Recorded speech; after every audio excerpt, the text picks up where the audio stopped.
మంచిది. మనందరం కూడా మరి కాసేపు దేవుని వాక్యాన్ని ధ్యానం చేయడానికి పరిశుద్ధ గ్రంథమైన బైబిల్లో నుంచి దినవృత్తాంతములు మొదటి గ్రంథం 26వ అధ్యాయం 1 నుండి 19 వచనముల వరకు ఉన్న భాగాన్ని మన ముందు పెట్టుకొని మన వాక్యాన్ని ధ్యానం చేద్దాం. ద్వారపాలకుల విభాగమును గూర్చినది. ఆసాపు కుమారులలో కోరే కుమారుడైన మెషలెమ్య కోరహు సంతతివాడు. మెషలెమ్య కుమారులు ఎవరనగా జకర్యా జ్యేష్ఠుడు, యెదీయవేలు రెండవవాడు, జబద్యా మూడవవాడు, యెత్నియేలు నాల్గవవాడు, ఏలాము ఐదవవాడు, యోహహానాను ఆరవవాడు, ఎల్యోయేనై ఏడవవాడు. దేవుడు ఓబేదెదోమును ఆశీర్వదించి అతనికి కుమారులను దయచేసెను. వారెవరనగా షమయా జ్యేష్ఠుడు, యెహోజాబాదు రెండవవాడు, యోవాహు మూడవవాడు, శాకారు నాల్గవవాడు, అమ్మీయేలు ఆరవవాడు, ఇషాకారు ఏడవవాడు, పెయుల్లెతై ఎనిమిదవవాడు. వాని కుమారుడైన షమయాకు కుమారులు పుట్టిరి. వారు పరాక్రమశాలులయుండి తమ తండ్రి ఇంటి వారికి పెద్దలైరి. షమయా కుమారులు ఒత్ని, రెఫాయేలు, ఓబేదు, ఎల్జాబాదు. బలాఢ్యులైన అతని సహోదరులు ఎలీహు, సెమక్య. ఒబెదెదోము కుమారులైన వీరును, వీరి కుమారులను, వీరి సహోదరులను 62. వారు తమ పని చేయటలో మంచి గట్టివారు. దేవునికి స్తోత్రం. చదువుతున్నప్పుడు మీకేమనిపించింది చెప్పండి? పాస్టర్ గారు 62 మంది పేర్లు కూడా చదివిస్తారేమో అన్నట్టుగా కంగారు పడ్డట్టున్నారు మీలో కొంతమంది. సహజంగా బైబిల్ చదివేటప్పుడు ఇట్లాంటి పేర్లు కనపడినప్పుడు ఎక్కువ మంది చేసే పని ఏంటంటే పేజీ తిప్పుతారు. ఏం చెప్పండి? ఏం చెప్తారు? ఇట్లాంటి పేర్లు కనబడినప్పుడు సహజంగా చేసే పని ఏంటంటే ఇందులో ఏముందులే, ఏముంటుంది ఇందులో అని చెప్పి సహజంగా మనం ఏం చేస్తాం? పేర్లు తిప్పుతాం. నేను ఇట్లా చెప్పగలుగుతున్నానంటే ఒకప్పుడు నేను కూడా అలా చేశానని అర్థం. మరి ఏం చేయకపోతే ఎట్ట? నాకు అనుభవం ఉంది, నేను చేసిన సందర్భం ఉంది ఒకానొక సమయంలో. కానీ ఇప్పుడు అలా చేయడం లేదు. దేవునికి స్తోత్రం. మంచిది. ఈరోజు మనం ఒక 19 వచనాల వాక్య భాగాన్ని ముందు పెట్టుకున్నాం. ఈ వాక్య భాగములో నుండి కొన్ని విషయాలు ఈ రోజున ప్రభువు సంఘమైన మనందరం నేర్చుకోవాలని ఆయన ఆశపడుతున్నటువంటి సంగతులు, దేవుని సేవకుడునైన నా హృదిలో, నా మదిలో ఉంచిన సంగతులను మీ ముందుకు తీసుకురావాలని ఆశపడుతున్నాను. మరి ఈరోజు సందేశమును మనం ఇలా ఆలోచన చేద్దాం, ఇలా చూద్దాం. అదేంటంటే నమ్మకమైన వారికి లభించిన ఆధిక్యతలు.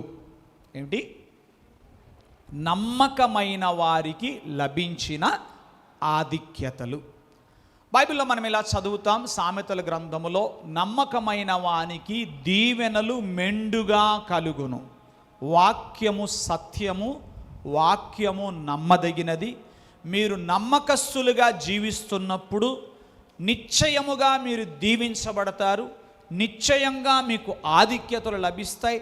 ఒకవేళ ఈ లోకమందు మీ నమ్మకత్వానికి తగినంత ఫలము మీరు పొందినా పొందకపోయినా ప్రభువు అన్యాయస్థుడు కాదు, ప్రభువునందలి ప్రయాస వ్యర్థము కాదు.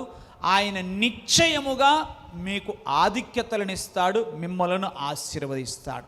కాబట్టి మీ పని, నా పని, మనందరి పని ఏంటంటే నమ్మకస్తులమై జీవించుట. ఎందుకనగా మన ప్రభువు నమ్మదగినవాడు.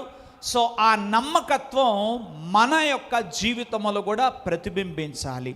వి should be the reflectors of God's character. మనమందరం కూడా ఎలా ఉండాలంటే దేవుని స్వభావాన్ని ప్రతిబింబించే వ్యక్తులముగా ఉండాలి. సో మనం చదువుతున్న ఈ వాక్య భాగములో కొంతమంది పేర్లు మనకు కనబడుతున్నాయి. ఇవి ఎవరిని గురించినవి అనంటే ద్వారపాలకులు. ఇంగ్లీష్లో చెప్పాలంటే గేట్ కీపర్స్. ఏంటి చెప్పండి? నాకెందుకో ఇంగ్లీష్ పదం కంటే కొన్నిసార్లు ఏమో ఇంగ్లీషే బాగున్నట్టుగా ఉంటుంది కొన్నిసార్లు. మరి మీకేమనిపిస్తుందో కానీ నాకు ఇంగ్లీష్ కంటే తెలుగే కొన్నిసార్లు బాగున్నట్టు అనిపిస్తుంది. ఇంగ్లీష్లో గేట్ కీపర్ అని ఉంది, కానీ తెలుగులో దానికి చాలా గౌరవం ధ్వనిస్తుంది, ద్వారపాలకుడు. ఎవరు చెప్పండి? ద్వారపాలకుడు అని. రైట్. ఈ వాక్యాన్ని అర్థం చేసుకోవడానికి కొంత చారిత్రక నేపథ్యం అనేది మనకు తెలుసుకోవాలి, మనం తెలుసుకోవాల్సిన అవసరం ఉంది. అది తెలుసుకుంటేనే మనకి ఇది బాగా అర్థమవుతుంది. ముందుగా క్లుప్తంగా నేను చెప్తాను. ఇశ్రాయేలీలు 12 గోత్రాలు. 12 గోత్రాల్లో దేవుడు యాజకత్వ పరిచర్య కొరకు, అనగా తన సన్నిధిని పరిచర్య చేయడానికి ఆయన లేవి గోత్రాన్ని ఎన్నుకున్నాడు. లేవి గోత్రములో మరలా ఒక 3 ప్రధానమైన తెగలున్నాయి. అవేంటంటే గెర్షోము, కహాతు, మెరారి. గెర్షోను, కహాతు, మెరా. సో వారిని ఏమంటారంటే గెర్షోనియులు అంటారు, కహాతీయులు అంటారు, మెరారీయులు అంటారు. ఓకేనా? లేవి గోత్రం, లేవి గోత్రములో 3 ప్రధాన తెగలు గెర్షోనియులు, కహాతీయులు, మెరారీయులు అనబడిన తెగలున్నారు. సో వీరిలో కొందరు ప్రముఖులు ఉన్నారు. కహాతు గోత్రం, కహాతు లేవి గోత్రములోని కహాతు వంశములో కొందరు ప్రముఖులు ఉన్నారు. మనం తరచుగా చెప్పుకునే, మనం ధ్యానించే మోషే, అహరోను, వీళ్ళు కూడా, మిరియాములు కూడా కహాతు వంశీయులే. వారు లేవి గోత్రికులు, కహాతు వంశానికి చెందినవారు. మరి కోరహు కూడా కహాతు వంశీయుడే. కోరహు ఎవరు? కోరహ ఎవరు చెప్పండి? మోషే, అహరోనుల మీద తిరుగుబాటు చేసినవాడు. ఎందుకు చేశారంటే, ఏంట్రా మీకంటే నేనేం తక్కువ, నువ్వే గోత్రం నేనదే గోత్రం, నువ్వే వంశము నేనదే వంశం, ఏం తక్కువ నా మీదేంటి నీ బోడి పెత్తనం అన్నట్టుగా కొంచెం ఫైట్ చేశాడు. ఆ దెబ్బతో దేవుని చేత పనిష్మెంట్ పొందాడు. ఎవరు? కోరహు. థ్యాంక్ గాడ్ కోరహు ఒక్కడే పొందాడు, కానీ ఆయన కొడుకులు మాత్రం ఆ తిరుగుబాటులో ఏకీభవించలా. ఒకళ్ళు ఏకీభవించింటే ఇప్పుడు వాళ్ళ గురించి చదివేవాళ్ళం కాదు. ఇప్పుడు మనం చదివిన వాళ్ళందరూ ఎవరనుకున్నారు? కోరహు వంశీయులు కూడా. వాళ్ళు ఎవరు చెప్పండి?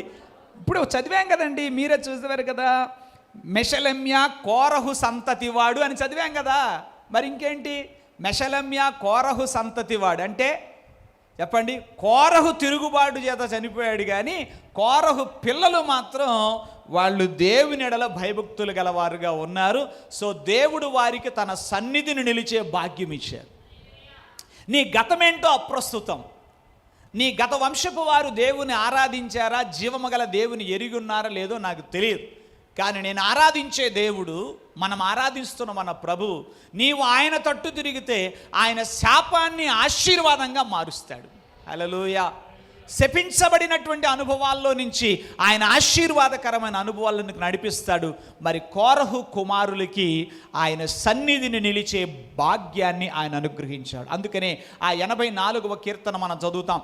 సైన్యములకు అధిపతిగా యెహోవా నీ నివాసములు ఎంత రమ్యములు అంటారు. అంటే నిత్యం కూడా ప్రత్యక్ష గుడారములో పరిచర్య చేస్తూ ఆ ద్వార పాలకులుగా ఉంటూ ఆయన సన్నిధిని కనిపెట్టుకున్నటువంటి అనుభవాన్ని ఎవరు కలిగి ఉన్నారు? కోరహు వాళ్ళు కలిగి ఉన్నారు. ఇంకొకళ్ళు కహాతు వంశములో మరొక ప్రముఖుడు ఉన్నాడు. ఆ ప్రముఖుడు ఒబెదెదోము. ఏ ఇంటి ప్రవేశం, గృహప్రవేశం జరిగినా ఒబెదెదోమును జ్ఞాపకం చేసుకుండా సహజంగా సేవకులు వాక్యం చెప్పరు. ముందో వెనకో మధ్యలో ఆయన ఒకటి గుర్తు చేస్తారు. ఎవరిని? ఒబెదెదోమును గుర్తు చేస్తారు గృహప్రవేశ సందర్భాల్లో. నేను కూడా చాలాసార్లు మీకు జ్ఞాపకం చేశా, మీలో కొంతమంది గృహప్రవేశ కార్యక్రమాలు ఏర్పాటు చేసుకున్నప్పుడు. ఏంటయ్యా ఒబెదెదోము గురించి మనం చదివేదంటే, అదిగో దావీదు గారు నిబంధన మందస్సాన్ని ఒబెదెదోము ఇంట ఉంచాడు. 3 నెలలు అతని ఇంట నిబంధన మందస్సు ఉండగా దేవుడు అతనిని, అతని ఇంటి వారిని ఆశీర్వదించాడు. ఎంతగా ఆశీర్వదించాడంటే సామ్రాజ్యం అంతటికి సమాచారం రాజుగారికి చేరే అంతగా ఆశీర్వదించాడు అని మనం చెప్పుకుంటాం. సో వీళ్ళు ప్రముఖులు. ఇప్పుడు మనం చదివిన వాక్య భాగాన్ని కొంచెం నిశితంగా, ఇప్పటి వరకు నేను చెప్పింది ఏంటంటే చారిత్రక నేపథ్యము. అంటే ఈ లేవి గోత్రములో ఎన్ని భాగాలు ఉన్నాయి, అందులో ప్రముఖులు ఎవరున్నారు అన్న విషయాలు మీకు చెప్పాను. జ్ఞాపకం తెచ్చుకుందాం ఇంకొకసారి. ఇశ్రాయేలు 12 గోత్రాలలో లేవి గోత్రాన్ని దేవుడు ఎంపిక చేసుకున్నాడు యాజకత్వ పరిచర్య కొరకు. ఆ లేవి గోత్రములో 3 ప్రధానమైన తెగలున్నాయి. వాళ్ళు ఎవరంటే గెర్షోనీయులు, కహాతీయులు, మెరారీయులు అనబడినటువంటి 3 తెగలున్నాయి. ఒక్కొక్కళ్ళకి ఒక్కొక్క రకమైన బాధ్యతలు, అప్పచెప్పబడ్డాయి. కహాతు అనబడినటువంటి వారిలో ప్రముఖులు మోషే, అహరోనులు, ఆ తర్వాత కోరహు, ఆ తర్వాత ఓబెదెదోము, ఇలాంటి ప్రముఖులు ఉన్నారు. ఇవి పూర్వాపరాలు అన్నమాట. ఇప్పుడు వాక్య భాగాన్ని మనము చూద్దాం. రైట్, వీళ్ళు ఎవరని మనం చదివాము? ద్వారపాలకులు, ద్వారపాలకుల విభాగమును గూర్చినది. బైబిల్ పండితుల అభిప్రాయం ప్రకారం ఈ దినవృత్తాంతముల గ్రంథాన్ని శాస్త్రి అయిన ఎజ్రా గారు వ్రాశారు అని అభిప్రాయపడతారు. ఎందుకయ్యా, ఏమిటయ్యా అని మనం ఆలోచన చేస్తే, యూదులు తమ అవిధేయత వలన బబులోను చెరకు కొనుపోబడినప్పుడు 70 సంవత్సరాల చెర తర్వాత కోపించుచునే వాత్సల్యము చూపించే దేవుడు. హల్లెలూయా. ఆయన శిక్షలో కూడా ప్రేమ ఉన్నది. అలా కోపించుచునే వాత్సల్యము చూపించే దేవుడు 70 సంవత్సరాల తర్వాత వారిని జ్ఞాపకం చేసుకుని మరలా యెరూషలేమునకు నడిపించి జెరుబ్బాబెలు నాయకత్వములో దేవాలయాన్ని పునర్నిర్మాణము గావించడము జరిగింది. పునర్నిర్మించబడిన దేవాలయములో ఆరాధనా క్రమాన్ని చక్కబెట్టడానికి దేవుడు ఎజ్రాను వాడుకున్నాడు. దేవునికి స్తోత్రం. ఆ ఎజ్రా శాస్త్రి గారు కాబట్టి, ఆయన పుస్తకాలు తిరిగేసే అలవాటు ఉంది కాబట్టి పుట్టు పూర్వోత్తరాలన్నీ లిస్ట్ అవుట్ బయటికి తీశాడు. రికార్డులన్నీ తిరగేసి ఎట్లా ఉండాలి, దావీదు గారి కాలములో ఈ ఏర్పాటంతా ఎవరు చేశారు అంటే, ఒకప్పుడు క్రమంగా ఆరాధించిన వాళ్ళే, కానీ తర్వాత బ్రతుకంతా ఏమైంది చెప్పండి? చిందరవందరైపోయింది. మరి చిందరవందరైపోయిన జీవితానికి మరలా ఒక క్రమాన్ని తీసుకొచ్చేటువంటి బాధ్యత ఎవరు చేపట్టారు? దేవుడు తనకు కృపనివ్వగా ఎజ్రా చేపట్టాడు. రికార్డులన్నీ బయటికి తీశాడు.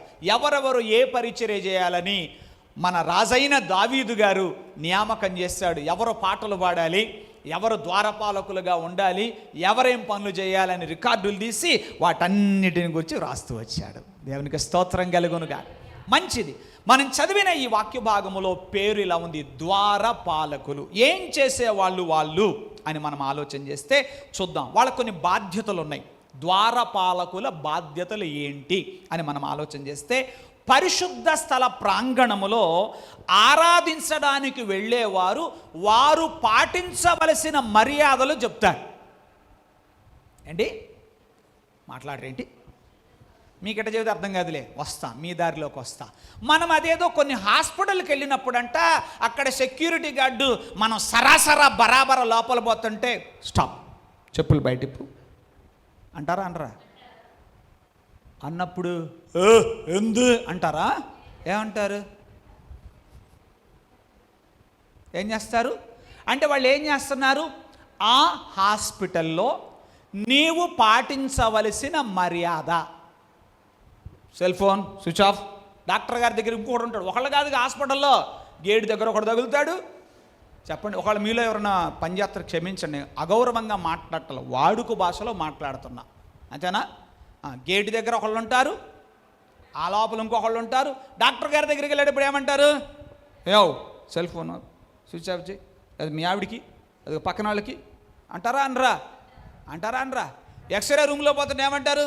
తీ మొత్తంది, పెన్నుది, పెన్ను కూడా తీ, పెన్ను మొత్తం తీ, పక్కన పెట్టా అంటారా? తీ మొత్తం తీ, బైక్ మొత్తం పక్కన పెట్టు, నీ బైక్ ఎక్కడికి పోదు మొత్తం చెప్తారా? అంటే ప్రతి చోట ఒక ప్రాంగణములోనికి అడుగు పెడుతున్నప్పుడు పాటించవలసిన మర్యాద ఉందంటారా? అలాగే ఈ ద్వారపాలకుల పని ఏంటంటే, ప్రత్యక్ష గుడారములోనికి వెళ్ళేటప్పుడు, మందిర ప్రాంగణములోనికి వెళ్ళేటప్పుడు పాటించవలసిన మర్యాదల గురించి వాళ్ళతో చెప్తారు. మీరు ఎప్పుడైనా ఎవరితో చెప్పారట్టగా? ఊరుగొండ భాష గారు వాళ్ళు చెప్పే రోజులు కాదు. ఎందుకంటే చెబుతామంటే చెప్పు తీసుకొని దాంతామనేటట్టున్నారు జనాలు. ఎక్కడ? అవునా? నేను బాధపడుతున్నాను. కొన్ని విషయాలు కొన్ని బాధ కలిగిస్తున్నాయి. మొన్న మధ్య చూస్తున్నాను, మన చైర్స్లో కొన్ని నేను ఒక సర్దుతున్నాను. అన్నిసార్లు నా కట్ట పడవు, ఎప్పుడో పడతాయి. ఒక చైర్ మీద అదే పనిగా బాగా ఎంత కడిగినా పోనంతగా ఒక పెన్నుతో రుద్దేసి ఉందండి. నేను ఒక ఆలోచన చేశా. ఇప్పుడు పొరపాటున ప్రతిదానికి విశ్లేషణ ఉంటుందండో. పొరపాటున గీత పట్టం వేరు, అమ్మో పాస్టర్ గారు అంటే నిగనం, అది వేరు. కానీ నాకు వచ్చిన డౌట్ ఏంటి, నాకు పిల్లల మీద కోపం రాలా, తల్లిదండ్రుల మీద కోపం వచ్చింది. ఎందుకంటే ఫలానా పిల్లోడో లేదా పిల్లో ఏమో మరి పెద్దోళ్ళు చేశారో నాకు తెలియదు, నేను పిల్లలే చేశారు అనుకుంటున్నా. ఇంతసేపు గీస్తుంటే వాళ్ళు ఏం చేస్తున్నట్టు? ఎవరు? ఇంతసేపు గీస్తుంటే వాళ్ళు ఏం చేస్తారు? రే ఏంటి నువ్వు చేస్తున్న పని, మనం అటు చేయకూడదమ్మా, తప్పు, ఇది దేవుడి మందిరం అని చెప్పొద్దా? చెప్పాలా లేదా అండి? చెప్పాలి కదా. అంటే ద్వారపాలకులు ఏం చేసేవాళ్ళు? మందిర ప్రాంగణములోనికి వెళుతున్నప్పుడు అక్కడ పాటించవలసిన మర్యాదల గురించి చెప్పేవాళ్ళు.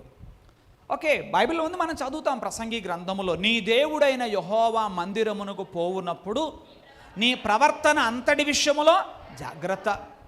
ఎవరైనా తెలుసో తెలియకో వాళ్ళు ఏదైనా చేస్తున్నప్పుడు సున్నితంగానే, వాళ్ళని దబాయిస్తూ కాదు, గౌరవంగా మర్యాదపూర్వకంగానే, అలా చేయకూడదు, ఇది దేవుని మందిరం అని మనం ఏం చేయాలి? చెప్పాలి. రైట్. ఈ ద్వారపాలకుల పనులలో అదొకటి. రెండోది ఏం చేసేవాళ్ళంటే భయపడే వారిని ప్రోత్సహించుట. ఏంటి చెప్పండి? ద్వారపాలకుల పని ఏంటి? భయపడే వారిని ప్రోత్సహించుట. మీరు చూసారా లేదు, మరలా హాస్పిటల్ దగ్గరికి వస్తున్నా, కొన్నిసార్లు హాస్పిటల్లో అక్కడ ఉండే స్టాఫ్ చెప్పే మాటలు డాక్టర్ గారు చెప్పే మాటల కంటే కూడా బలాన్ని ఇస్తాయి. ఎలాంటి బలాన్ని ఇస్తాయి? ఇగో భయపడవాకోయా, సరైన చోటికే వచ్చావు, ఆయన చేతులు పడిన ఏ కైసైనా సరే, అది ఎంత గొప్పలో ఎంతలా రోగమైనా కానీ అయిపోద్ది, నువ్వేం పర్లా, నువ్వు వచ్చావు, సరైన చోటుకు వచ్చావంటే మనకు ఆపోటే రోగం తగ్గుద్ది. తగ్గదా? కొంతమంది ఉంటారు దుర్మార్గులు, వాళ్ళ దుర్మార్గులేనంట, తిన్నింటి వాసాలు లెక్క పెట్టడం లేకపోతే ఎసరబెట్టి బ్యాచ్ ఉంటారు. ఆ హాస్పిటల్లో పనిచేస్తూ ఆ డాక్టర్ గారి దగ్గర జీతం తీసుకుంటూ వాళ్ళ మీదే ఏం చేస్తుంటారు? రివర్స్లో మాట్లాడుతుంటారు. వట్టి లోబి పనికి మాలోడు, గుంజుతాడు, బిళ్ళలు రాస్తాడు, తీసుకోవాక ఎవరు చెప్పలేదు మీకు అట్టాగా? ఆ టెస్టులు రాస్తాడు, దొంగ మొహమోడు, డబ్బులు చాలట్లేదు, 4 బిల్డింగ్. ఎవరి దగ్గర జీతం తీసుకుంటున్నావు నువ్వు? ఆ డాక్టర్ గారి జీతం ఇస్తేనే బతుకుతున్నావా? ఆ డాక్టర్ గారి గురించి అట్లా మాట్లాడచ్చా? మాట్లాడరేంటండి? ఎథిక్సేనా అవి? మంచినా?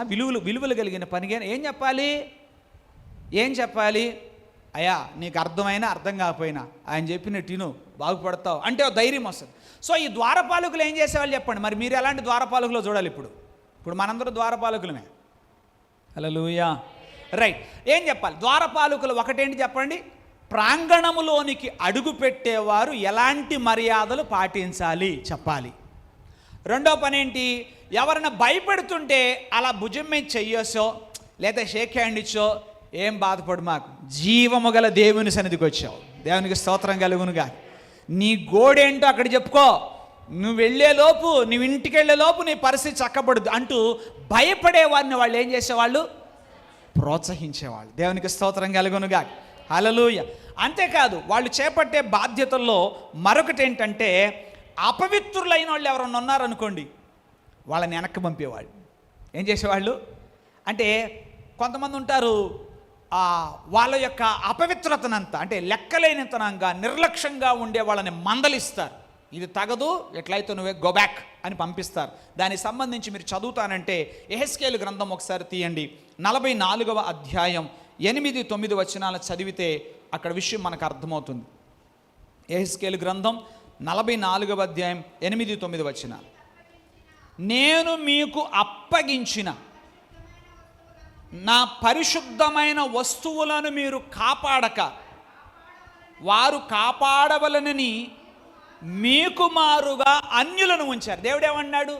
పని నేను మీకు అప్పచెప్పా, మీకు ఒళ్ళు బరువై మీరేం చేశారు? ఇంకోళ్ళకి అప్పచెప్పారు. వాళ్ళకి మర్యాదలు తెలియదు. ఏమంటారు చెప్పండి? కొన్నిసార్లు డ్యూటీల్లో ఎవరు చేయాల్సిన వాళ్ళు వాళ్ళే చేయాలి. ఏమండి, అసలైన డ్రైవర్ గారు, లైసెన్స్ డ్రైవర్ గారు నడపకుండా క్లీనర్ గారికి బండి తెట్టడదే క్లీన్ అవుద్ది. ఏమవుద్ది? నా మాటల్లో వ్యంగ్యం వచ్చిందని మీకు అర్థమైంది. ఏం క్లీన్ అవుద్ది? గుండె అవుద్ది. ఎవరికి? ఓనర్ గారికి. అంతేనంటారు కాదంటారా? అవునా కాదా? ఎవరు? నడపవలసిన డ్రైవర్ నడపకుండా ఎవరికి ఇస్తే? సో పని నీకు అప్పగించినప్పుడు బాధ్యతగా పని చేయకుండా నువ్వు మరొకళ్ళకి అప్పగిస్తే ఏమవుతుంది? దేవుడదే నేరం మోపాడు. ఏమన్నాడు చూడండి, మీరు కాపాడవలని మీకు ఇస్తే మీరు చేయకుండా వారు కాపాడవలని మీకు మారుగా అన్యులను ఉంచారు. కాబట్టి ప్రభువైన యెహోవా సెలవిచ్చేది ఏంటంటే, హృదయమందు శరీరమందు సున్నతి లేని అన్యులయుండి ఇశ్రాయేలుల మధ్య నివసించు వారిలో ఎవడునూ నా పరిశుద్ధ స్థలములో ప్రవేశించకూడదో. ఇది ఒక కట్టడి ఉంది. సో ఈ ద్వారపాలకుల పని ఏంటి? అట్లాంటి వాళ్ళు ఎవరైనా ఉంటే, కొంచెం తేడాపాడా ఎవరైనా ఉంటే వాళ్ళని ఏం చేసేవాళ్ళు? ఆటంకపరిచేటువంటి వాళ్ళు. ఈ విధంగా వాళ్ళ బాధ్యత. ఇంకొకటి అండి, ప్రత్యక్ష గుడారం అంటే అక్కడ చాలా విలువైన విషయాలు ఉండేవి. ఏముండే చెప్పండి? బంగారు ధూపవేదిక ఉండేది, సువర్ణ దీపస్తంభం ఉండేది, నిబంధన మందసం అంతా బంగారమే, రైట్ ఆర్ నాట్? ఎన్నో విలువైన వస్తువులు అక్కడ ఉండేవి. సో ద్వారపాలకుల పని ఏంటంటే ఈ పనులు చేసుకుంటూ, ఏ పనులు చెప్పాలి? మందిర ప్రాంగణములో పాటించాల్సిన మర్యాదల గురించి జ్ఞాపకం చేయడం, ఏమండి? అలాగే భయపడే వారిని ప్రోత్సహించడం, దేవునికి స్తోత్రం కలుగును గాక. అపవిత్రులైన వారిని ఏం చేయటం? కాస్త ఆడంగపరచడం. ఇంకా ఏం చేసేవాళ్ళు? ఆ వస్తువులను దివారాత్రములు కంటికి రెప్పలా కాపాడుకునే బాధ్యత ఇవన్నీ కూడా వాళ్ళకున్నాయి. దేవుని పిల్లలారా, ఈ మాటలన్నీ మీకు చెప్పిన తర్వాత ఒక మాట జోడించాలని నేను ఆశపడుతున్నాను. ప్రాముఖ్యమైన మాట. అదేంటంటే, బాధ్యతలను భారంగా భావించక నమ్మకంగా నిర్వర్తించే వారిని ఆధిక్యతలు అలంకారంగా వరిస్తాయి. దేవునికి స్తోత్రం. అందరూ చూడండి ఒకసారి. బాధ్యతలను భారంగా భావించక నమ్మకంగా నిర్వర్తించే వారిని ఆధిక్యతలు అలంకారంగా వరిస్తాయి. మనకేం కావాలి చెప్పండి? వరాల జల్లు. ఏం కావాలి? వరాల జల్లు కావాలి, ఆధిక్యతలు కావాలి. ఆధిక్యతలు, వరాలు ఎవరికి? బాధ్యతలను భారంగా భావించక నమ్మకంగా నిర్వర్తించే వారిని ఆధిక్యతలు అలంకారంగా వరిస్తాయి అని చెప్పాను. పురుషుల కూడికలో చాలా సందర్భాల్లో నా తోటి సహోదరులందరికీ నేను చెప్పిన మాట ఏంటంటే, అయ్యలారా, కుటుంబమును పోషించుట దేవుడు మనకు అప్పగించిన బాధ్యత. దేవునికి స్తోత్రం. దీన్ని మనం ఏమనుకోకూడదు? భారం అనుకోకూడదు. బజారుకి వెళ్ళి నా కర్మ కొద్దీ ఎండలో పడి తిరుగుతున్నాను, దానికే నేను సంపాదించిన దాంతో ఇంట్లో ఏసీ వేసుకొని నిద్రపోతుందని ఆడ మనిషి గురించి అనుకోవాకండి అని చెప్పా. అంతేనా? ఇంకేమైనా చెప్పానా? నాకు ప్రూఫ్ కావాలి. మరి నేను అటు చెప్పాను లేదు. అమరాశ్వర గారు ఏం చెప్పాను? అదేనా చెప్పింది? ఇంకేమైనా చెప్పానా? వాళ్ళు శుభ్రంగా తింటున్నారు, నేను ఒక్కడిని తెస్తున్నా, మేస్తున్నారు అని అనుకోవాకండి అని చెప్పా. అంతేనా? ఇంకేమైనా చెప్పానా? శ్రీనివాసరావు గారు అదేగా చెప్పింది. దేవునికి స్తోత్రం. అందుకనే కొంతమంది సోదరీమణులు సాక్ష్యం చెప్పారు, మా ఆయనలో నేను మార్పు చూశాను పురుషుల గుడికి వచ్చా కానీ. హల్లెలూయా. అందుకనే కొంతమంది రావట్లా, ఎందుకంటే వాళ్ళకి మారటం ఇష్టం లేదు. రైట్. ఎనీవే, ఒకసారి ఆలోచన చేద్దాం. గమనించండి. బాధ్యతలను భారంగా భావించక నమ్మకంగా నిర్వర్తిస్తే ఆధిక్యతలు అలంకారంగా వరిస్తాయి. దేవునికి స్తోత్రం కలుగునుగా. దేవుని పిల్లలారా, ఈ రోజున మనలో ప్రతి ఒక్కరికి దేవుడు కొన్ని బాధ్యతలను అప్పగించాడు. మనమందరం కూడా మన బాధ్యతలను భారం అనుకోకుండా వాటిని నమ్మకంగా నిర్వర్తించాలి. దేవునికి స్తోత్రం. చిన్న మాట జ్ఞాపకం చేస్తాను, మీకు తెలిసిన స్టోరీనే. ఒబెదెదోము ఇంట చెప్పాలి, దావీదు నిబంధన మందసం తెచ్చిపెట్టాడు. సిట్యువేషన్ ఎలాంటిది? ఎట్లాంటి టైంలో ఒబెదెదోము ఇంట దావీదు మందసాన్ని బలవంతంగా పెట్టించాడు. అది పట్టుకొని ఒకడు చచ్చిపోయాడు. ఎవరు? ఉజ్జా. ఎవరు? ఉజ్జా చనిపోయాడు. అట్లాంటి టైంలో మీ ఇంట దేన్ని పట్టుకునైతే ఒకళ్ళు చనిపోయారో దాన్ని మీ ఇంట పెడతానంటే ఏమంటారు? అయా నీకు నమస్కారం, నేను బతకాలని లేదా, మేము కూడా చావాలనా? ఒకవేళ పెట్టాడు, పెట్టినోడు రాజు, ఏమనలేడు. అవును కదా? మీరు కూడా కొన్నిసార్లు నన్ను ఏమి అనలేరు, నన్ను ఏమీ అనలేరు మీరు. అనలేక ఏం చేస్తారు? కర్మ. ఏంటది? మా కర్మ కొద్దీ అని భావిస్తాను అనుకుంటున్నారా? అనుకుంటే ఇప్పుడు తొలగిపోను గాక. దేవునికి స్తోత్రం కలుగును గాక. సో ఒక మనిషి చనిపోయాడు, ఆ మందసాన్ని తీసుకొచ్చి ఇంట్లో పెడతానంటున్నాడు. ఏం చేశాడు ఒబెదెదోము? గొణిగాడా, సణిగాడా, మేం జావాన్లని మా ఇంట్లో తెచ్చిపెట్టాడన్నాడా? ఏమన్నాడు? ఇది నా బాధ్యత. అందరూ ఒకసారి ఇట్లా చేయి పెట్టుకోండి.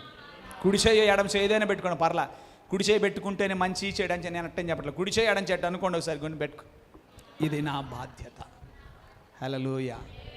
ఓబెదెదోము ఏ క్షణాన్న మందస్సము తన ఇంట ఉంచబడిందో ఆ క్షణము నుండి దాన్ని తన బాధ్యతగా భావించి మందసము ఎడల చాలా చక్కని రీతిలో వ్యవహరించాడు. దేవుడు అతనిని విస్తరింపజేశాడు. హల్లెలూయా. 8 మంది కొడుకులనుంది, వాళ్ళకు పుట్టినోళ్ళు, వాళ్ళకు పుట్టినోళ్ళు 62 మంది అంట. ఇప్పుడే చదివింది మనం. సో విస్తరణ, అభివృద్ధి అనేది దేవుడిస్తాడు. హల్లెలూయా. ఎందుకు ఆశీర్వదించాడు ఓబెదెదోముని? చెప్పాలి. ఎందుకు ఆశీర్వదించి, ఎట్లాంటి టైంలో తీసుకొచ్చి పెట్టాడు దావీదు మందసాన్ని? ఎట్లాంటి టైంలో? ఓ మనిషి డెత్ జరిగింది, చనిపోయారు, ఆ మందసాన్ని తీసుకొచ్చి నింటబడిగా అన్నాడంతే. ఆజ్ఞ, హుకుం జారీ చేశాడు, లోపల పెట్టేశాడు. ఎక్కడ సనుగుడు లేదు, గొనుగుడు లేదు. రాజుగారు మళ్ళా ఇక్కడి నుంచి దీన్ని తీసుకెళ్ళేదాకా. కొంతమందికి ఎంత బరువు అంటే, డాష్ బరువు అంటే చెప్పనా, ఏదన్నా చేతికి ఇచ్చి పట్టుకోమంటే పట్టుకోరు, ఒళ్ళు బరువు. కాసేపు పట్టుకుని పక్కన పెడతారు. ఎంత విధేయత ఉండాలంటే మళ్ళా ఇటివ్వు అన్నదాకా కూడా చేతులు పట్టుకొని ఉండాలి. చప్పట్లు కూడా స్తోత్రం చెప్పండి. హల్లెలూయా. ఒక పని అప్పగించిన తర్వాత, ఒక బాధ్యత అప్పగించిన తర్వాత ఎంత సిన్సియర్గా ఉండాలంటే, దేవుని పిల్లలు గమనించండి. ఓబెదెదోము తన ఇంట మందసం పెట్టుకున్నాడు, మరలా రాజుగారు దాన్ని తీసుకెళ్ళేదాకా కబురు పెట్టలా. ఏమయ్యో రాజుగారు, ఎప్పుడు తీసుకుపోతా? ఏమే ఇంట్లో పిల్ల జల్ల ఆ పెట్టి తీసుకొచ్చి మా ఇంట్లో పెట్టావు? ఏ పెట్టా? అది తీసుకొచ్చి పెట్టావు, దాన్ని చూస్తేనే మాకు వణుకొస్తుంది, మాకు నిద్ర ఉండట్లా, చచ్చిపోయారు. ఎవరు చచ్చిపోయారు? మేము కూడా ఇప్పుడు చచ్చిపోతాను, మాకు భయం వేస్తుంది, తీసుకెళ్తావా లేదా అని రాజుగారు కబురు పెట్టాడా? కబురు పెట్టలా. ఆ మందస్సమును కంటికి రెప్పలా, ఆ మందస్సము పట్ల ఒక లేవీయుడిగా, ఒక యాజక కుటుంబానికి చెందినవాడిగా ఏం చేయాలో, ఎలా చేయాలో తెలుసు. తన ధర్మమంతటిని బాధ్యతాయుతంగా నిర్వర్తిస్తున్నాడు. దేవుడు అతన్ని ఆశీర్వదించడం మొదలుపెట్టాడు. బాధ్యతను ఏమనుకోలేదు చెప్పండి? భారమని అనుకోలేదు. ఈ రోజున కొంతమంది ఆడవాళ్ళు అనుకుంటున్నారు, ఆడదన్నయ్య పుట్టిన బతుకు అని అనబాకండి. అది నీ ఆధిక్యత. దేవునికి స్తోత్రం. దేవుడు నీకో బాధ్యత ఇచ్చాడు. నీ బాధ్యతను భారంగా అనుకోకు. భారంగా అనుకోకుండా దాన్ని నిర్వర్తించు నమ్మకంగా. ఆధిక్యతలు అలంకారంగా వరిస్తాయి, అందులో సందేహము లేదు. దేవునికి స్తోత్రం. తర్వాత మనం గమనించాల్సిన కొన్ని విషయాలు ఈ వాక్య భాగంలో ఉన్నాయి. అవి నాతో కలిసి ఒకసారి చూడండి. 6వ వచనములో మనకు ఒక మాట కనబడుతుంది, పరాక్రమశాలులు. ఏముందండి? ఉందా మాట? ఉందా అండి? వాని కుమారుడైన షమయాకు కుమారులు పుట్టిరి, వారు పరాక్రమశాలులయ్యుండి. ఏమండి, ప్రత్యక్ష గుడారం దగ్గర పరాక్రమశాలులు అవసరమేముంది? ఎందుకు లేదు? ఇందాక చెప్పానుగా, ధూపవేదిక ఉంది, నిబంధన మనసు ఉంది. ఈ దొంగ బ్యాచ్ ఎక్కడన్నా ఉండండి, ఎత్తులు ఎత్తారంతే. ఎవరు వాళ్ళు? ఆ పరాక్రమశాలులు. ఎవరు వాళ్ళు? పరాక్రమశాలు. లేవీలు కదా అని చెప్పి సేవలేను అనుకుంటే కుదరదు. మహా పవర్ఫుల్ వాళ్ళు, అవునా కదా? స్తోత్రం. పరాక్రమశాలు. ఫిజికల్ ఫిట్నెస్ కూడా ఉంది, స్పిరిచువల్ ఫిట్నెస్ ఉంది, ఫిజికల్ ఫిట్నెస్ కూడా ఉంది. దేవునికి స్తోత్రం. నేను అప్పుడప్పుడు సేవకులు కుడికల్లో మాట్లాడుతున్నప్పుడు ఈ మాట చెప్తాను. కొంతమంది సేవకులు అనుకుంటారు, మనకంతా స్పిరిచువల్ ఫిట్నెస్ ఉంటే సరిపోద్ది, ఫిజికల్ ఫిట్నెస్ అవసరం లేదంటారు. సేవకులకు ఫిజికల్ ఫిట్నెస్ కూడా కావాలి. మీరందరూ నొప్పులు పడచ్చు, కానీ మేము నొప్పులు పడకూడదు. అంతే మరి. అవునంటారా? కాదంటారండి?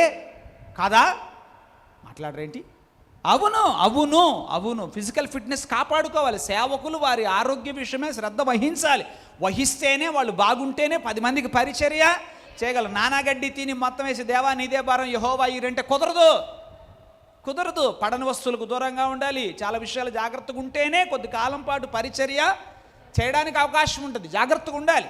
సో ఇప్పుడు ఫిజికల్ ఫిట్నెస్ కూడా ఉంది ఈ లేవీయులకి. సో వాళ్ళు ఎవరట? పరాక్రమశాలులు. రైట్. 7వ వచనములో బలాఢ్యులు కనిపించిందా? 7వ వచనములో ఏముంది? బలాఢ్యులు. రైట్. తర్వాత 8వ వచనములో మంచి గట్టివారు.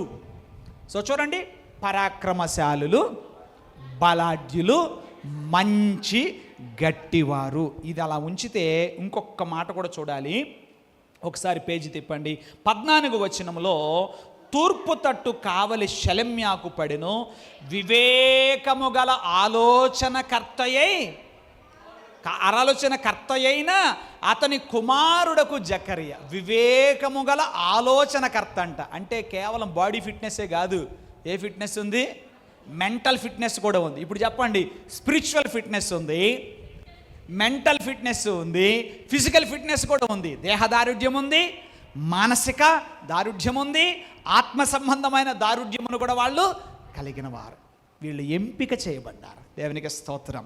దేవుని పిల్లలారా, ఇక్కడ మనం నేర్చుకోవాల్సిన విషయం ఏంటంటే, దేవుడు తన పరిచర్య కొరకు మనుషులను పిలిచినప్పుడు, ఓకే, ఆయన ఎవరినైతే తన సేవకు పిలుస్తాడో వారిని యోగ్యులనుగా చేస్తాడు, లేదా యోగ్యులైన వారిని లేదా తగిన వారిని ఆయన ఎన్నుకుంటాడు. దేవునికి స్తోత్రం కలుగునుగాక. సో దేవుడు మనుషులను ఏ సేవకైతే పిలుస్తాడో వారు ఆ పనికి తగిన వారినిగా చేస్తాడు, లేదా అప్పటికే తగిన వారిగా ఉన్నవారిని ఎంచుకుంటాడు. కొంతమంది వాక్యం సరిగా అర్థం చేసుకోరు. అర్థం చేసుకోకుండా ఏమంటారంటే, దేవుడు మనల్ని ఎన్నుకోవాలంటే మనం పేదోళ్ళుగా ఉండాలి, దేవుడు మనల్ని ఎన్నుకోవాలంటే మనం ఏమి చదువుకోకూడదు, దేవుడు ఎప్పుడు చదువుకోని వాళ్ళని ఎన్నుకుంటాడు, దేవుడు ఎప్పుడు పేదవాళ్ళని ఎన్నుకుంటాడు అని పొరపాటు అభిప్రాయం. అది తప్పు.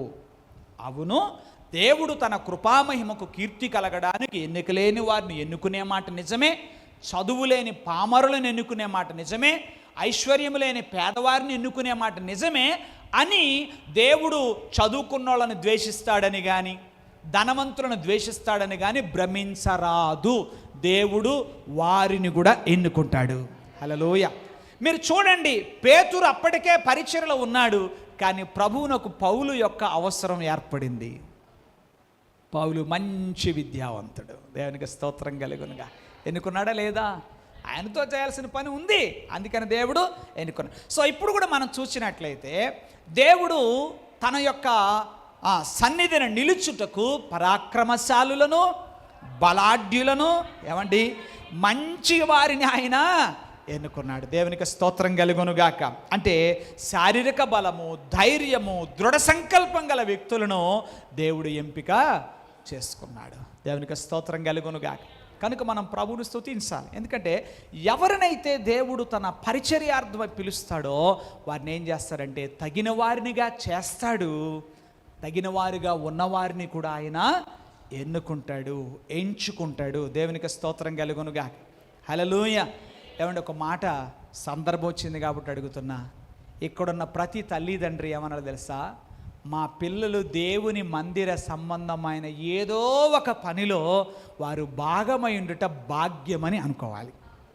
హల్లెలూయా, హల్లెలూయా. అవసరమైతే అప్పచెప్పాలి. దేవునికి స్తోత్రం.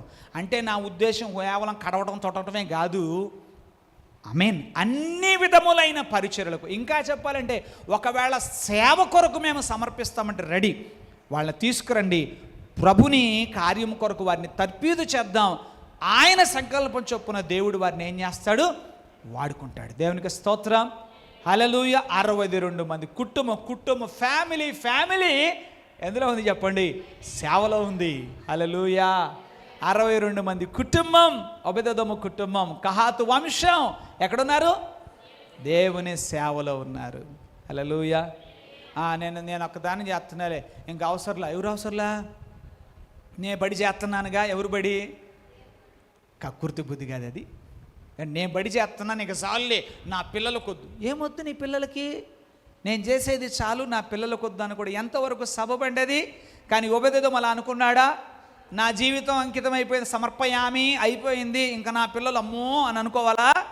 నో, నా పిల్లలు కూడా దేవుని సేవలో ఉండాలి. దేవునికి స్తోత్రం. హల్లెలూయా. ఆయన పనిలో వాళ్ళు ఉండాలి. ఏమిటిది? వాళ్ళు ఏం పని చేస్తున్నారు? గేట్ కీపర్స్, ద్వారపాలకులు. హల్లెలూయా. అది కూడా ఆధిక్యత అని భావించాడు. దేవునికి స్తోత్రం కలుగును గాక. హల్లెలూయ. ఇంకా మనం ఆలోచన చేసినప్పుడు మరి ఈ ఓబేదెదోము కుటుంబాన్ని దేవుడు గొప్పగా ఆశీర్వదించాడు. ఎందుకు అంటే అల్పమైన విషయాలలో నమ్మకంగా ఉన్నవాడు గొప్ప విషయాల్లో కూడా నమ్మకంగా ఉంటాడు అని ప్రభువే చెప్పిన మాట అది. హల్లెలూయ. అల్పమైన విషయాలలో నమ్మకంగా ఉన్నవాడు గొప్ప విషయాల్లో కూడా నమ్మకం. ఈ చిన్న దానిలోనే తప్పిపోతే దేవుడు, నేను మాట చెప్పనా, మీలో ఎంతమందికి పెద్దిల్లు కావాలి? ఓయ్ చెప్పండి సరిగా. Yes right right right right right right. నేను చెప్పనా, మీకు సొంత ఇల్లు ఎంతమందికి కావాలి? పాస్టర్ గారు రాసి ఇచ్చేటట్టున్నారు అనుకున్నారా? రైట్ కమాన్ రండి. సొంత ఇల్లు కావాలి, పెద్దిల్లు కావాలి. నేను చెప్పంటారా, నా మాటను మీరు దేవుని మాటగా, ఇది నేను లేఖనముల నుంచి చెప్తున్నా, మీకు ఇవ్వాలంటే మీరేం చేయాలి తెలుసా? మీ అద్దె గృహాన్ని సొంత గృహంగా చూసుకోవడం స్టార్ట్ చేయండి. మీకు సొంత గృహం దేవుడు ఖచ్చితంగా ఇస్తాడు. చప్పట్లు కూడా దేవుని స్తోత్రం చెప్పాలి. మీరు నివసించేది అద్దె గృహం కావచ్చు, దాన్ని శుభ్రంగా ఉంచండి, అది మీ సొంతిల్లులాగా చూసుకోండి, దేవుడు మీకు ఖచ్చితంగా సొంతిల్లు ఇస్తాడు. మీకు పెద్దిల్లు కావాలా?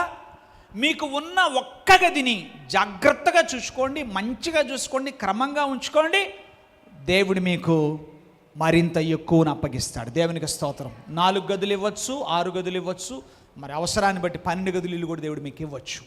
ఇది సూత్రం బైబిల్. ఓబేదెదోమును దేవుడు అంతగా దీవించడం కారణం ఏంటంటే, ఓ చిన్న పనిని అల్పమైన దాని విషయములో తను ఎలా ఉన్నాడు? నమ్మకంగా ఉన్నాడు. హల్లెలూయా. దేవుడు మీకు చాలా డబ్బులు ఇవ్వాలా? ఎవరికి వద్దా? వద్దంటే వదిలేసేయండి ప్లీజ్. దేవుడు మీకు చాలా ఇవ్వాలని ఉందా? వద్దా? ఏంటంటే బాబు ఏది చెప్పరు, ఏమంటే ఏమొద్దో మీరు హృదయపూర్వకంగా అడగండి. ఎక్కువ డబ్బులు కావాలా? రెడిస్తాడు. అయితే దేవుడు మీకు ఇచ్చిన ఆ కొద్దిపాటి దానిలో బాధ్యతగా ఉండండి, పొదుపుగా ఉండండి, సద్వినియోగం చేయండి, దేవుడు ఎక్కువ మీకు ఇస్తాడు. హల్లెలూయ. చాలామంది ఏం చేస్తారు, నేను చాలాసార్లు చెప్పాను, అప్పులు తీర్చే మార్గం ఏంటో మళ్ళీ ఇప్పుడు నేను చెప్పాల్సిన అవసరంలా.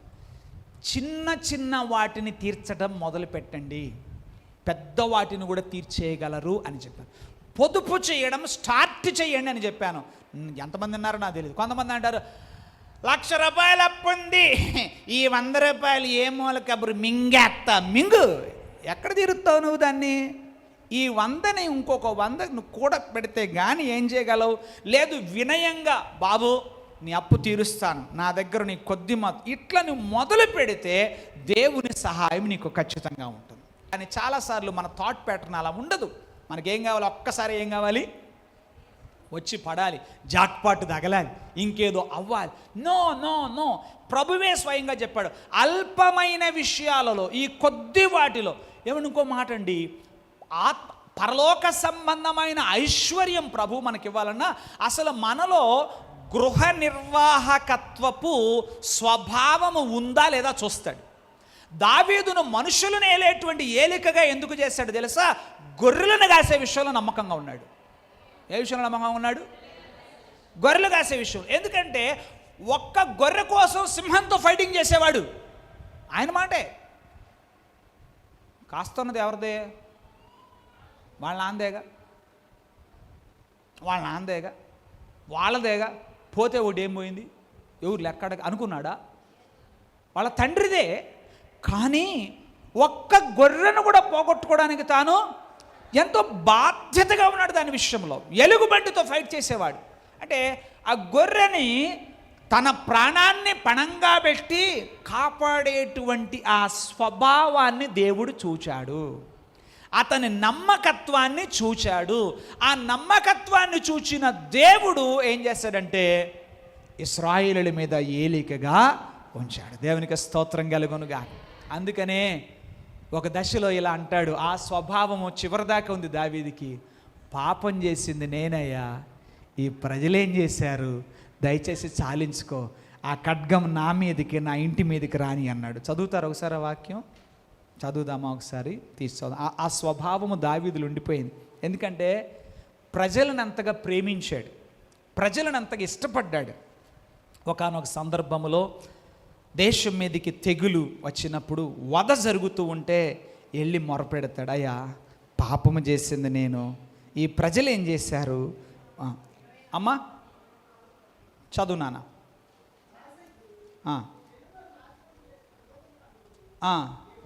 జనులను నాశనము చేసిన దూతను కనుగొని ఇలాగూ ప్రార్థించెను. చిత్తగా చూస్తున్నారు అందరూ. 2వ సమూయేలు గ్రంథం అందరికి వినపడిందో లేదో, 24వ అధ్యాయం 17వ వచనం అందరూ చూడండి. 2వ సమూయేలు 24:17. దావీదు జనులను నాశనము చేసిన దూతను కనుగొని యెహోవాను ఇలాగూ ప్రార్థించెను, చిత్తగించుము, పాపము చేసిన వాడను నేనే, దుర్మార్గముగా ప్రవర్తించిన వాడను నేనే. గొర్రెల వంటి వీరు ఏమి చేశారు? ఆ ఫీల్ ఉంది చూశారు, ఆ భావోద్వేగం ఉంది చూశారు, అది దేవుడికి ఇష్టం. హల్లెలూయా. మనమైతే ఏం చేసేవాళ్ళం? ఏమనమ్మా నా కుటుంబం చల్లగా ఉంది నాయన, పోనీ పోతే మంద ఎక్కువైపోయారు, భారం భరించలేకపోతున్నాను అని అనుకున్నాడా? ఏమన్నాడు? నాకు అనిపిస్తుంది ఈ వాక్యాలు చదువుతున్నప్పుడు, ఈ రోజున మన పాలకులకుంటే ఎంత బాగుండు ఏమండి, మన పరిపాలకులకు, మన రాజకీయ నాయకులకు, మన రాష్ట్ర పాలకులకు ఇట్లాంటి స్వభావం ఉంటే ఎంత బాగుండు. ఈ మధ్యనే ఢిల్లీలో అల్లర్లు జరిగినాయి, మాట్లాడుకుందాం, మనకు తెలిసిన సంగతే. ఎంతమంది యవనస్తుల తలలు పగిలాయి, ఎంతమంది రక్తం పారింది. ఏమండి, ఏమన్నా చీమగుట్టినట్టుందా? అహం దిగట్లా. మనల్ని కాదు కదా, మన పిల్లోడి తలకాయ కాదు కదా పగిలింది, మన అమ్మాయి కాదు కదా, మన అమ్మాయి కాదు కదా చెరపబడింది, ఇంకెవరో కదా, ఎవరో కన్న కూతురు, ఎవడో కన్నటువంటి కొడుకు ఏమైపోతే. దావీదు అలా అనుకోలా. ఏమన్నాడు దావీదు చూడండి, గొర్రెల వంటి వీరేమి చేసిరి నన్ను, ఒకసారి ఆ మాట, నన్నును నా తండ్రి ఇంటి వారిని శిక్షించుము అని అంటున్నాడు. ఈ స్వభావం చూశాడు దేవుడు. హల్లెలూయా. మోషే కూడా అంతేనండి, మోషే కూడా అంతే. మోషే ఒక్క నిమిషం పక్క తప్పుకో, లేపేస్తా మొత్తాన్ని, తుడిచేస్తా మొత్తాన్ని, నిన్ను గొప్పగా దీవిస్తానంటే ప్రభువా వద్దు నాయన, వద్దు వద్దొద్దు, అవసరమైతే నా పేరు తుడిచేయి, కానీ వాళ్ళను మాత్రం కాపాడు అంటూ ప్రార్థించగలిగాడు. పాలకులు ఇట్లాంటి బుద్ధిని కలిగి, ఊరికినే దేవుడు మోషేకి నాయకత్వం అప్పగించలా, ఊరికినే దావీదుకు దేవుడు రాజును చేయలా. ఎందుకంటే వాళ్ళు అల్పమైన విషయాల్లో వాళ్ళు నమ్మకస్తులుగా ఉన్నారు. హల్లెలూయా. మనకు కూడా ఉంటుంది, దేవుడు నాకు కోట్లు కోట్లు కోట్లు కోట్లు ఇస్తే బాగుండు. ఏం చేసుకుంటామండి? దేవుడు ఇచ్చిన దానిలో బాధ్యతగా ఉండు, దేవుడిచ్చిన దానిలో నమ్మకస్తురాలుగా జీవించు. అల్పమైన విషయాలలో నమ్మకంగా ఉన్నవాడు గొప్ప విషయాల్లో కూడా వాడు నమ్మదగిన వాడు అవుతాడు. సింపుల్. ఓబెదెదోము అతనింటి వారు చేసింది అదే. దేవుని పిల్లలారా, వాళ్ళు బాధ్యతాయుతమైన స్థానాలకు ఎంపిక, ఎందుకంటే వారు తమ సొంత ఇంట్లో ఉన్నప్పుడు దేవుని మందసాన్ని విశ్వాసంతో కాపాడారు. హల్లెలూయా, హల్లెలూయా. ఇప్పుడు దేవుని మందిరములో కూడా దాన్ని కాపాడే బాధ్యతను దేవుడు అప్పగించాడు. ఎక్కడి నుంచి ఎక్కడికి వెళ్ళిపోయారు వాళ్ళు? సొంత ఇంట్లో మందస్సు ఉన్నప్పుడు జాగ్రత్తగా తీసుకున్నారు, మందిరంలో కూడా. నువ్వు వ్యక్తిగతంగా నీ భక్తి విషయంలో నువ్వు నమ్మకస్తుగా ఉంటే దేవుడు నిన్ను ఉన్నత స్థానాలకు హెచ్చిస్తాడు. అది ఏ విషయంలోనైనా నమ్మకత్వాన్ని దేవుడు కోరు. నీ బాధ్యతను నువ్వు ఎలా చేస్తున్నావు? ఓబెదెదోము అతనింటి వారు ఆ చిన్న విషయంలో నమ్మకస్తులుగా ఉన్నారు. వారికి తరతరాలు చెప్పండి సేవ చేసేటువంటి ఆ క్రమాన్ని, ఆ బాధ్యతను దేవుడు వాళ్ళకి అప్పచెప్పాడు. చివరికి ఒక మాట చెప్పి నేను ముగిస్తాను. అదేంటంటే, దేవుని పిల్లలారా, అది ఒక వరము. ఏది వరము చెప్పండి? దేవుని మందిరములో. ఒకసారి ఆలోచన చేద్దాం. కీర్తనకారుడు ఏమంటాడు? కీర్తనల గ్రంథం 119వ కీర్తన 55వ చరణం చదివితే, దేవుని ఉపదేశమును గైకొనుటయే ఒక గొప్ప వరం. చూద్దామా? యెహోవా, రాత్రివేళ నీ నామాన్ని స్మరణ చేస్తున్నానయ్యా, నీ ధర్మశాస్త్రాన్ని అనుసరించి నడుచుకొనుచున్నాను. అబ్బా, నీ ఉపదేశమును అనుసరించి నేను ఇదే నాకు వరముగా. భారమా? ఏమన్నాడు? నీ ఉపదేశమును గైకొనటమే నాకు ఒక వరంగా నేను ఫీల్ అయిపోతున్నాను. సో దేవుని ఉపదేశమును గైకొనటమే మనకొక గొప్ప వరము. దేవునికి స్తోత్రం. హల్లెలూయా, హల్లెలూయా. దేవుని పిల్లలారా, నేను ఒక మాట చెప్తాను. దేవుని వాక్యాన్ని వల్లించడం సులువే, కానీ వాక్యమును బట్టి జల్లించబడుతున్నప్పుడు నిలబడాలి, జారిపోకూడదు. ఏం చెప్పండి? దేవుని వాక్యాన్ని వల్లించడం చాలా సులువే. నోటి మీదే ఉంటాయి కదా, చెప్పేస్తాం వాక్యాలు, అవునా? వాక్యమును వల్లించడం కాదు, వాక్యమును బట్టి వాక్య ప్రకారం నువ్వు జీవించే విషయంలో కొన్నిసార్లు సాతాను నిన్ను జల్లిస్తాడు. ఎంతవరకు నీ నమ్మకత్వం, ఎంతవరకు నీ యథార్థత, ఎంతవరకు నీ భక్తి, ఎంతవరకు నీ ప్రేమ అని మనల్ని ఏం చేస్తాడు చెప్పండి? జల్లిస్తాడు. ప్రభు సీమోనుతో అన్నది కూడా అదేగా, సీమోను, సాతాను నిన్ను పట్టి గోధుమల వలె జల్లించాలని కోరుకున్నాడు, వేడుకున్నాడు. నీ నమ్మిక తప్పిపోకుండానట్లు నేను తండ్రిని వేడుకున్నాను. నువ్వు జల్లించబడుతున్న వేళ జారిపోకూడదు. సహోదరుడా, సహోదరి, నువ్వు భక్తి విషయంలో ఎక్కడైనా జల్లించబడుతున్న స్థితిలో ఒకవేళ ఉన్నావేమో, నువ్వు జారిపోకూడదు. వాక్యమును వల్లించడం సులువే, తెలుసు కదా, వల్లించడం సులువే, కానీ జల్లించబడుతున్న వేళ జారిపోకుండా నిలబడాలి. హల్లెలూయా, హల్లెలూయా. ఒబెదెదోము ధర్మశాస్త్రోపదేశకుడిగా లేడు. ఆయన ఇంటి వారు సింపుల్ ద్వారపాలకులు, కానీ ద్వారపాలకులుగా ఉన్నవారు పలువురికి మాదిరిగా నిలిచారు, పలువురికి ఆదర్శంగా నిలిచారు. నమ్మకస్తులైన వారికి, నమ్మకమైన వారికి లభించిన ఆధిక్యతలు. హల్లెలూయా. ఇంకాస్త ఈ భాగాన్ని మీరు ఇంటికి వెళ్ళి ఇంకొకసారి చదవండి, ధ్యానం చేయండి, ఈ మాటలను తలపోయండి, నమ్మకంగా జీవించడం ప్రారంభించండి. ఆమేన్. బాధ్యతలను భారంగా భావించడం మానేయండి, ఆపండి, వాటిని నమ్మకంగా నిర్వర్తించండి. ప్రభు ఆధిక్యతల చేత మిమ్మల్ని అలంకరిస్తాడు, ఆశీర్వాదాల చేత ప్రభు మిమ్మల్ని నింపుతాడు. హల్లెలూయా, హల్లెలూయా. వరాల జల్లు అనే కంటే వరాల వర్షాన్ని దేవుడి మీద కురిపిస్తాడు. హల్లెలూయా. ఏంటి? వరాల వర్షాన్ని కురిపిస్తాడు. ఆయన ఉపదేశాన్ని గైకొనండి చాలు. దేవునికి స్తోత్రం. తలలు వంచండి, ప్రార్థన చేసుకుందాం. ప్రభువా, వందనాలు చెల్లిస్తున్నాం తండ్రి. నీ కృపాసనమునొద్దకు సమీపించిన మాతో నీ పవిత్ర లేఖనాన్ని మా ముందు ఎత్తిపట్టి మాతో మాట్లాడుతూ వచ్చారు. మీకు కృతజ్ఞతలు దేవా. ద్వారపాలకుల విభాగమును గూర్చినది అంటూ నీ సేవకుడు వారి వివరాలను పొందుపరుస్తూ వచ్చారు లేఖనములో.